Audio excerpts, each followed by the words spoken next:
Welcome everybody to the RPG Revolution. My name's Karlos Morale, and today we're going to be looking at Cosmic Star Heroine.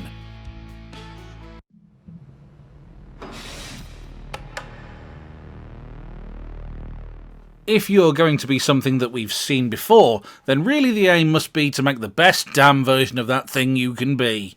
With so many 16-bit style turn-based RPGs on the market nowadays, and here I'm talking about 30 years worth of video games, sweeping up Chrono Triggers, Final Fantasies, Phantasy Stars, and modern titles that draw on them, there's no reason to be playing bad JRPGs. Actually, finding those newer games that are inspired by the past, yet take advantage of the current year, can be a sticky job, and with that in mind, allow me to highlight something for you today, that being Cosmic Star Heroine. The story begins with you as Alyssa LaSalle, one of the top secret agents at the Ministry of Peace and Intelligence on the planet Arainu. It doesn't take a genius to see that Ministry of Truth-style name for what it is, and soon she uncovers a horrible conspiracy involving government mind control. Unable to continue to work for the agency, Alyssa joins a rebel faction and teams up with a decent-sized group of like-minded folk to save the galaxy and everything in it. The first thing that leapt out at me about Cosmic Star Heroine was the setting. A sci-fi world where squidgy aliens, clanky robots, and people with fantastic hair are all thrown together. Sadly, future and outer space settings are too often overlooked in favour of the more familiar fantasy tropes. Not that I don't enjoy bashing an orc over the head with my Warhammer +1, but it's also nice to be able to deploy drones, use gunmancy, and hack into things with a data pad. The story is a rip-roaring space adventure with a healthy dash of intrigue, but the characters that play within it are superficial faces. Each character is developed sufficiently so that they stand out from the others with cool-looking character portraits and sprites, but are pretty ornamental to the thrust of the plot. New characters come along and say, "Oh, I know where there's a thing." Then they join you, and after a while you get to decide whether to keep them around or not, based on if their skill set meshes with your combat approach, or if you just don't like their face. So far I've found all the characters to be functional party members, if not best friends. Persona 5, this most certainly is not.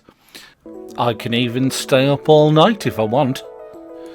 In the first few hours of play, you'll fight through a hostile alien base against mind-controlled reanimated creatures, help a guy out with his fizzy pop needs, chase away rats, although thankfully there's no need to bring their tails to anyone, fight as a giant mech against a chubby Godzilla, and play an extremely involved game of rock, paper, scissors.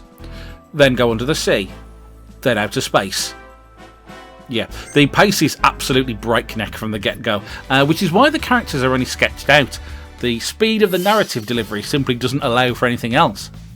Eventually, after the initial narrative thrust, Cosmic Star Heroine does allow for a little side questing where you can learn a bit more about your on-screen chums, which is a welcome change of pace. Unfortunately, those side quests, and indeed main quest locations, are very small, and there's not much scope to explore.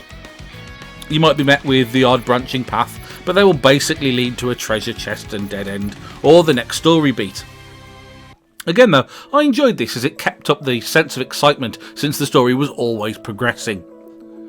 Each area you visit is distinct, although there is a little too much grey for my taste. I mean, you've got every colour imaginable and no restrictions thanks to the setting. Let's vote for a future that uses less chrome. Boss fights and story moments often come with rad-looking Mega CD-style cutscenes, which help to evoke the pseudo-retro theme. If you remember this style or are just a fan of 90s animation, then you'll get a kick out of these, and if not, well, they don't hang around long enough to outstay their welcome.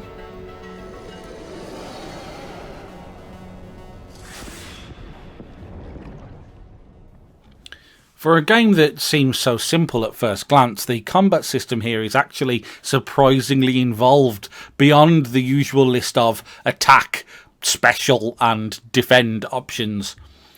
One of the first things that you become aware of is style. Style increases as you use your various abilities in combat. The more you do, the more style you accrue, and then those abilities become more effective. Speaking of abilities, for the most part these are limited to one use per encounter, forcing you to consider not only which abilities will be most effective against an enemy, but also when using them is going to bring the most benefit. Some abilities can be recharged by taking a rest turn, but others are strictly single use and consequently can be devastating when properly utilised. Every turn your character gains a hyper point. Fill that bar with sweet points and their next ability is heavily buffed. Exactly the point at which you want to unleash those powers that target an enemy's weakness.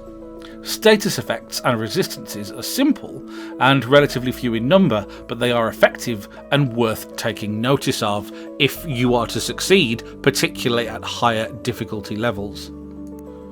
Cosmic Star Heroine might not be the most technically accomplished game, nor have the best story, but I've loved playing it. I know when I'm really enjoying a game because, like when I read novels, I stop every so often to just mentally recap what's happened in my head and try to be as aware as possible of what I liked. Yeah, it's a nostalgia trip. Yes, it's fairly shameless about hoovering up tropes from every sci-fi story you can think of, but I found that those little Asimov references were enjoyable. I mean, sometimes I like to have to write things down to solve a puzzle, and turn-based combat, well, that's just my jam. It loses some of its pacing toward the end, but if you're looking for a less dark cyberpunk game or just looking for some fun adventuring, I'm happy to recommend Cosmic Star Heroine for both PC and PlayStation 4.